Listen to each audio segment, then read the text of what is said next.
우리 같이 함께 하나님 말씀 보겠습니다. 오늘 함께 보실 하나님 말씀은 역대하 20장 20절에서 21장 1절까지입니다. 역대하 20장 20절에서 21장 1절까지 다 같이 한 목소리로 함께 합독하도록 하겠습니다. 함께 읽겠습니다. 시작.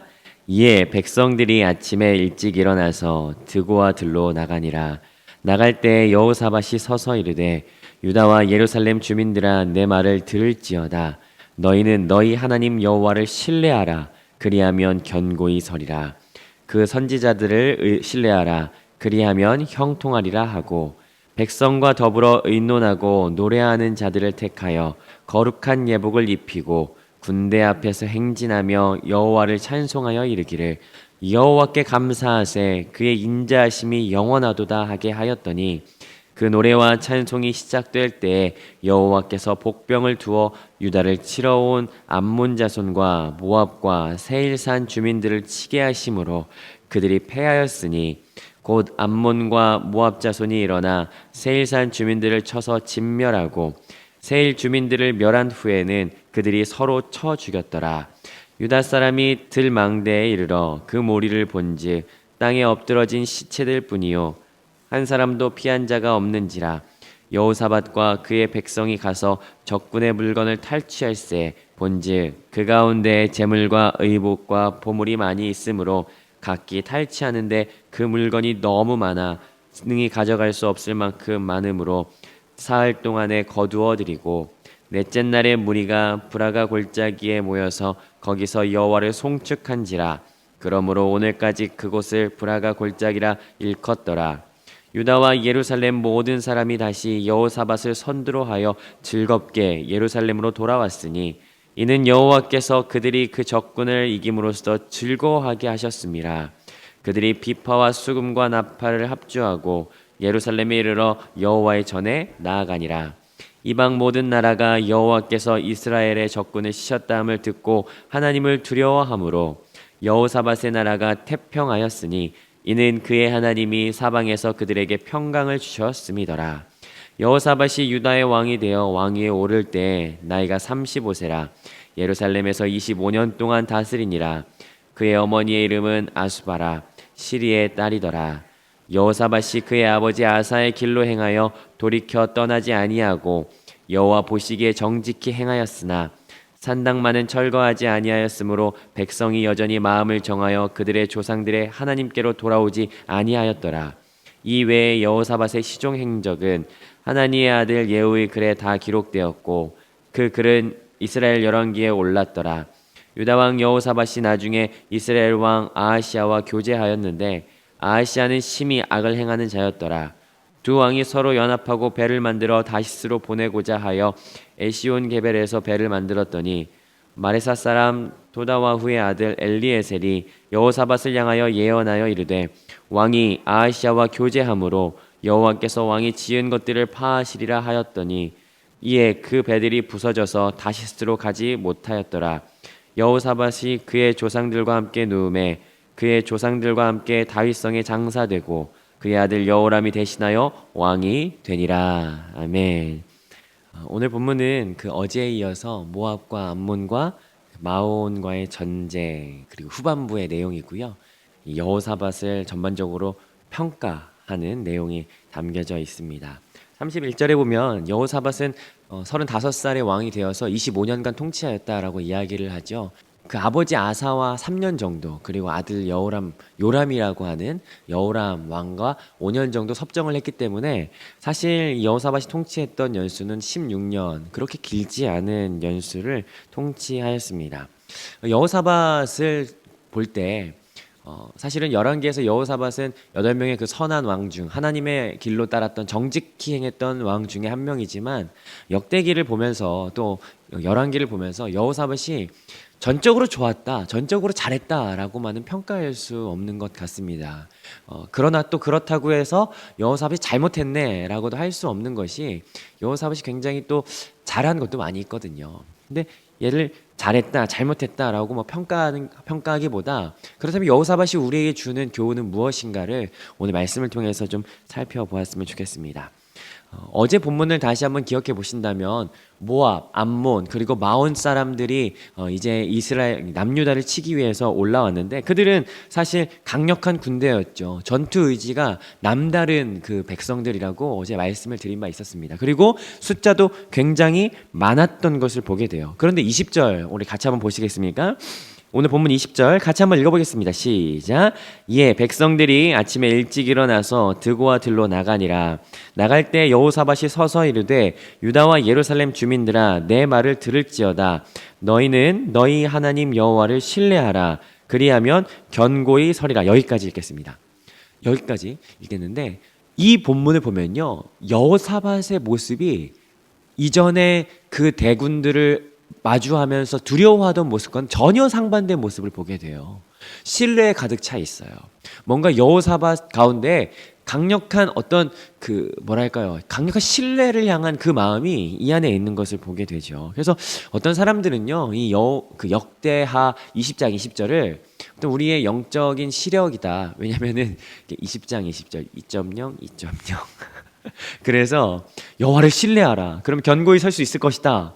라고 하는 그 말씀을 우리가 가져야 될 시각, 영적인 시각이다. 그렇게 2.0, 2.0, 20장 20절 그렇게 이야기하고는 합니다. 하나님을 신뢰하는 것, 하나님을 신뢰할 때 어떠한 유익이 있을까? 오늘 이 본문 가운데 하나님을 신뢰할 때 어떤 도움이 있는지, 어떤 유익이 있는지 한 3가지 정도만 들어서 한편 살펴보면 좋을 것 같아요. 가장 먼저 있는 유익은 뭘까요?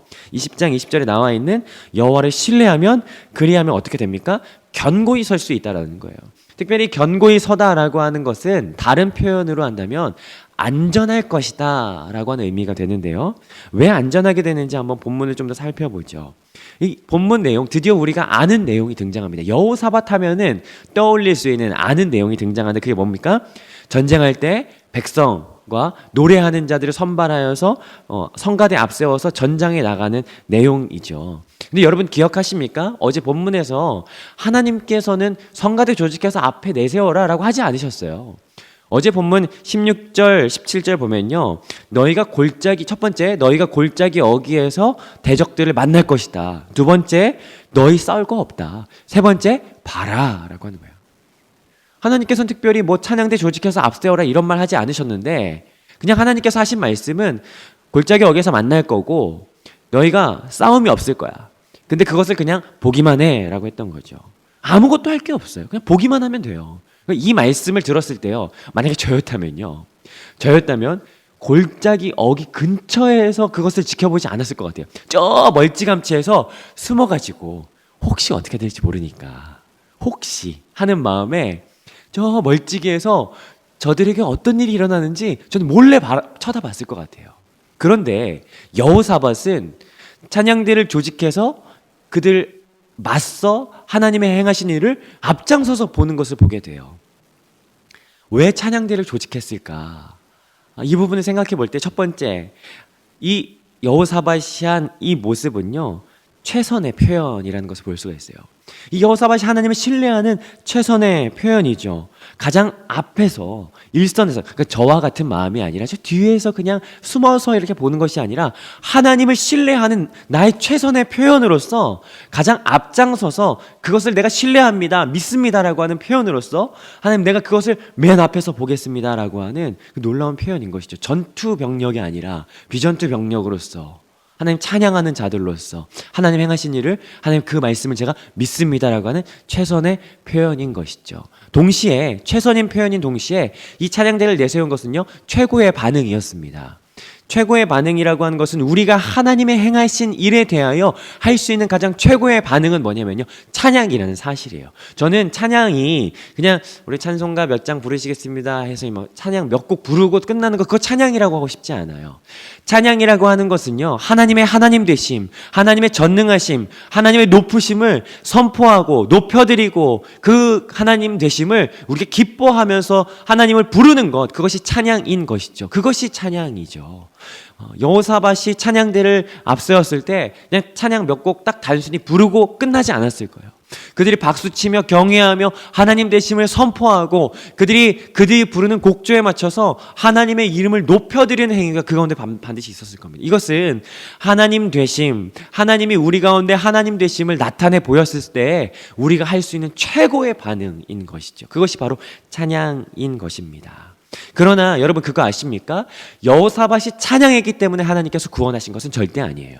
왜냐하면 하나님이 구원하시고자 작정하셨을 때에는 인간의 어떤 행위와 상관없이 하나님께서 행하신다라는 거예요. 그러나 그 행하심 앞에 우리가 하나님 앞에 찬양할 때요 반드시 기억할 것은 하나님 기뻐하십니다. 왜냐하면 하나님께서 우리를 지으신 목적은 하나님께서 찬양 받으시기 위하여 우리를 지으신 존재이기 때문이에요. 그 목적에 맞게 우리가 사용되어졌을 때, 쓰임 받았을 때 하나님 기뻐하십니다. 하나님 그 기뻐하시는 모습을 어디에서 볼 수 있냐면 하나님께서 역사를 진행하시고 행하시는데 그 타이밍이 참 놀라워요. 어떤 타이밍이냐면요, 여호사밧의 찬양대가 찬양을 하기 시작할 때 여호와의 복병이 움직이기 시작합니다. 그 하나님의 복병이 뭔지는 알 수 없어요. 정확하지는 않아요. 하나님께서 매복시킨 그 복병이 뭔지는 분명하지 않지만, 그러나 분명한 것은요, 순식간에 적들이 공황 상태에 빠졌다라는 거예요. 가장 처음에는 모압, 암몬이 마온 사람들을 대적해서 서로 싸우기 시작합니다. 두 번째는 이제 남아있던 모압과 암몬이 서로를 치기 시작하는 거예요. 두 번에 걸쳐서 그들 가운데 혼돈이 찾아온 겁니다. 서로가 서로를 싸우기 시작하는 거예요.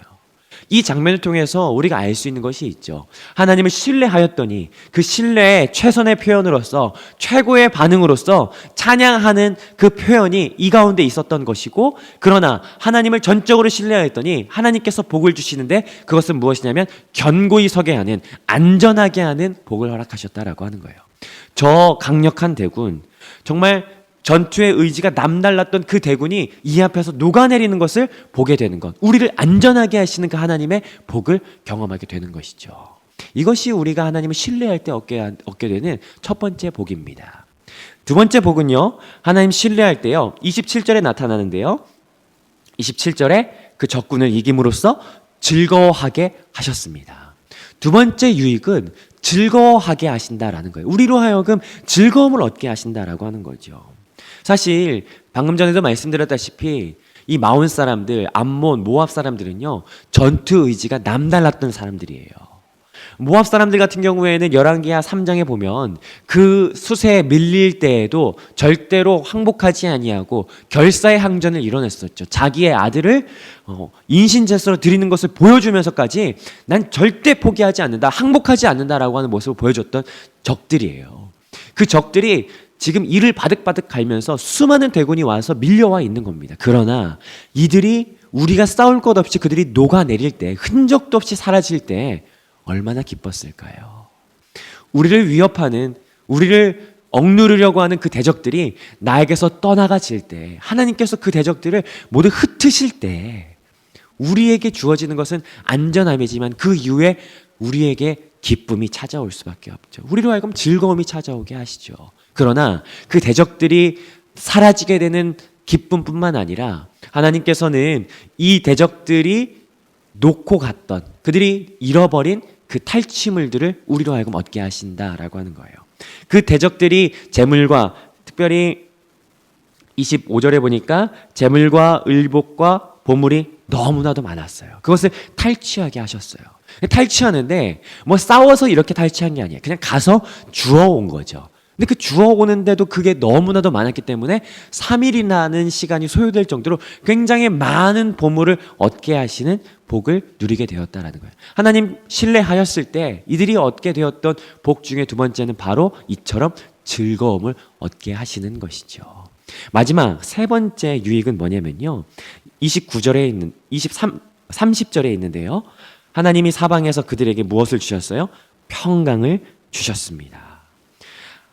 하나님께서 평강을 주셨어요. 사실 이 내용은 29절부터 시작되는 내용인데요, 이방 나라들이 두려워하게 함으로 말미암아 이들에게 평강을 주신 거예요.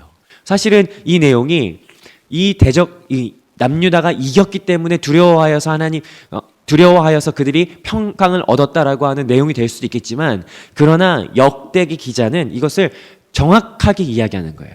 누가 어떻게 했기 때문이고 누가 무엇을 주셨는지에 대해서. 이들이 단순히 이겼기 때문에 대적이 두려워하는 것이 아니라 하나님이 함께 계셨기 때문에 대적이 두려워했던 것이고, 이들이 이겼기 때문에 평강을 얻은 것이 아니라 하나님이 그들에게 평강을 주셨기 때문에 그들이 평강을 얻었던 겁니다.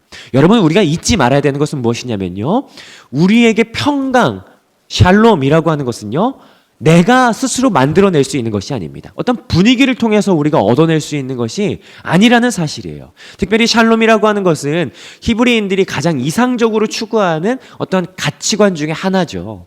그 샬롬이라고 하는 것은요, 우리가 스스로 만들어낼 수 있지 않아요. 하나님으로부터 출발되어지는 평강이 진짜 평강이라는 사실입니다. 저는 여러분들에게, 그리고 저에게 오늘 하루를 살아가면서 위로부터 출발되어진 하나님께서 우리에게 부으시는 평강이 우리 가운데 있기를 주의 이름으로 축복합니다. 특별히 얼마나 불안합니까? 전염병들이 확산됨에 따라서 턱 밑까지 찾아온 그 전염병, 질병이 우리로 하여금 불안하게 만들죠. 혹자는 불안함 때문에 잠을 못 이룰 수도 있어요. 그러나 하나님께서 우리 가운데 평강 허락해 주시기를 주님의 이름으로 축복해요. 왜냐하면 주께서 사랑하시는 자에게 잠을 허락하시잖아요. 그 평강을 허락하시는 자에게 하나님께서 그 마음의 평안함을 허락하시는 거죠. 사실 오늘 본문에서 봤을 때 이 평강과 반대되는 개념이 오늘 본문에 들어가 있어요. 그게 뭔지 한번 찾아보시겠어요?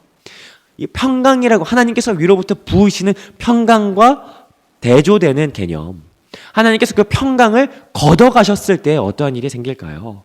23절에 보면 그들이 서로 쳐 죽이는 상황이 발생하는 거예요. 혼돈, 혼란, 카오스. 하나님의 평강이 사라진 곳에는요, 혼란이 있을 수밖에 없어요. 그러나 그 혼란 가운데서도요, 그들이 서로 치고받고 싸우고 전쟁이 일어난 속에서도요, 하나님이 남유다 백성에게 평강을 허락하시자 그 모든 질서가 완벽하게 이루어졌으며 그 어떤 것도 침범치 못하는 평강이 그 가운데 주어진다라고 하는 사실이죠. 이 평강의 복은 어디에서 출발되어집니까? 그들이 하나님을 신뢰하였더니 그들에게 평강이 주어지는 것을 보게 됩니다. 여러분, 평강하십니까? 하나님의 평강이 오늘 우리를 압도하시는 역사가 오늘 우리 가운데 있기를 주님의 이름으로 축복합니다. 오늘 여호사밧의 이야기를 보며, 사실 이번 한 주 동안 계속해서 여호사밧 이야기 들으시면서 사실 남는 거는 눈, 코, 입, 목 이거밖에 없으실 수도 있을 것 같아요. 그런데 여호사밧 이야기를 통해서 우리가 좀 붙잡았으면 하는 말씀이 있습니다. 그건 뭐냐면 공동체의 이상입니다. 공동체가 무엇을 붙잡아야 하는가? 우리가 공동체로서, 주의 교회로서 붙잡아야 할 것이 무엇인가? 그것이 있다면 하나님을 신뢰하는 것이죠. 하나님을 의지하는 것이죠. 하나님을 힘입는 것이죠. 주의 역사를 경험하게 하는 거예요. 그랬을 때 하나님께서 우리를 도우시고 하나님께서 우리를 위해 일하시는 것을 경험하게 되는 그 놀라운 상황, 그 상황이 우리 앞에 펼쳐지게 된다는 것을 말씀을 통해서 신뢰하게 되는 것이죠. 그것이 오늘 이 여호사밧을 통해서 우리에게 주는 가장 큰 유익이며 메시지인 것 같습니다. 저는 이 말씀이요, 저와 여러분 그리고 세대를 넘어서 다음 세대까지 이 말씀이 우리의 말씀이 되었으면 참 좋겠어요. 특별히 다음 세대 가운데 하나님을 의지했더니, 하나님 앞에 간구했더니 그 기도가 성취되었고 이루어졌다라고 하는 것이 우리의 경험들이 되었으면 좋겠어요. 여러분들이야 다 그런 경험이 있지 않으십니까? 문제 앞에서, 고난 가운데, 나의 어떠한 좌절할 수밖에 없는 그런 상황 가운데 내가 다른 것을 의지하지 않고 하나님을 의지했더니 하나님께서 나를 건지셨다라고 하는 그 흔적들이 여러분 가운데 있지 않으십니까? 있으시죠. 그런데 그 흔적이 우리에게만 있지 아니하고 다음 세대에게까지 그것이 전수되어지기를 바라는 것이에요. 열왕기에서 그러한 경험들을 사실은 다음 세대에게 전수되지 못했던 것이, 그들이 이스라엘이 무너지고 남유다가 무너져서 그들이 포로기로 끌려갈 수밖에 없었던 가장 큰 이유였던 것이에요. 고난 가운데 성전을 바라보지 않았기 때문에 사실 이전 세대들은 하나님 바라봤죠. 그러나 그 후 세대들이 하나님 바라보지 못했기 때문에 계속해서 멸망할 수밖에 없었던 것이지 않습니까? 그러나 역대기에서 그들이 다시 돌아와서 이들이 이야기하는 거예요. 우리가 바라봐야 할 것은 고난 가운데에서 절망한 가운데에서 심지어 강력한 싸움의 의지가 있는 모압과 암몬과 마온 사람들이 턱 밑까지 치고 들어온 상황에서도 우리가 해야 될 것은 다른 것을 의지하는 것이 아니라 하나님을 의지하는 것이다 라고 하는 것을 우리의 신앙으로 그들에게 보여줘야 된다는 것을 생각하며 역대기를 우리에게 보여주는 것이죠. 저는 이 말씀이요, 우리를 뛰어넘어 다음 세대에게까지 같이 전수되었으면 좋겠습니다. 여호사밧이 잘한 것만 있는 것은 아니에요. 그런데 잘못한 가운데서도요, 오늘 본문의 후반부에 봤을 때 아하시아와 교제하였더니 그가 가지고 있었던 계획이 망하게 되는 것을 여기 기록한 거예요. 이건 사실 열왕기서와 약간 다른 내용이죠. 이렇게 기록한 이유는 무엇입니까? 하나님 의지하지 않았더니 실패할 수밖에 없었다라고 하는 교훈을 우리에게 주는 겁니다. 저는 이 교훈도 우리에게 필요하다라고 생각해요. 다음 세대에게 필요한 교훈입니다. 우리가 믿음으로 잘 양육하고 기도해서 잘 다독여서 키우는 것도 물론 중요하지만, 그러나 하나님 의지하지 않았을 때 실패한다라고 하는 것도 우리가 가르쳐 줄 필요가 있다는 거죠. 저희는요, 저희 자녀들을 믿음으로 양육해야 할 책임이 있는 사람들이에요. 우리 자녀뿐만 아니라 우리 다음 세대를 향하여 믿음으로 양육할 수 있는 책임이 있는 이들이죠. 이때 우리가 가르쳐야 할 것이 있다면 하나님 의지하는 것, 하나님 신뢰하는 것, 하나님 바라보는 것이 우리에게 가장 큰 유익이고 가장 큰 복임임을, 특별히 오늘 말씀처럼 하나님 의지하였을 때 우리를 안전하게 하시고 우리에게 즐거움을 허락하시고 하나님의 평강이 우리를 압도하시는 것을 경험하게 되는 놀라운 복이 있다는 것이 우리 교회 가운데, 다음 세대 가운데 흘러가게 되는 놀라운 역사가 있게 되는 것을 우리가 바라보게 되는 축복이 있기를 주의 이름으로 간절히 축복합니다.